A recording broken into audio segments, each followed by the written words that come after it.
People have questions about gluten. Let me explain. I'm Susan Bowerman, registered dietitian, and gluten is one of those words we hear a lot. So what exactly is gluten?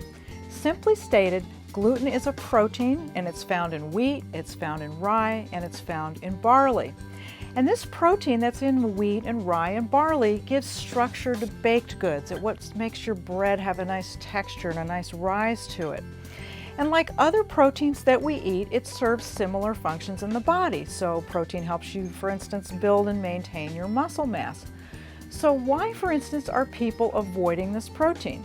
Well, some people's bodies actually cannot digest gluten at all, and those people are truly gluten intolerant, so they have to stay away from foods that have wheat or rye or barley in them. Other people say that when they stay away from gluten, they just feel better. They say they don't feel as bloated or they feel a little more clear-headed. And that's fine. There are plenty of other carbohydrate-containing foods that they can eat that aren't made from wheat or rye or barley. Now, the third reason that people often go gluten-free is because they feel it's a quick way to weight loss. Now, years ago, that was pretty much true. Because years ago, when people went gluten-free and we didn't have a lot of gluten-free products around, it meant you couldn't eat foods that were made with wheat and rye and barley. So that eliminated bread, it eliminated pasta, crackers, cereals, all kinds of starchy foods that were made from wheat. So what was left was lean proteins, fruits, vegetables. So people naturally started to lose a little bit of weight if they went gluten-free.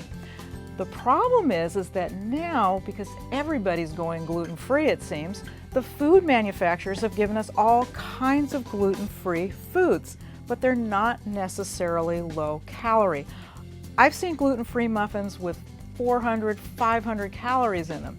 So my message to you is this: if you want to go gluten-free, that's fine. There's plenty of alternatives, but be sure you know that gluten-free is not necessarily a quick way to weight loss, because gluten-free doesn't always mean low calorie.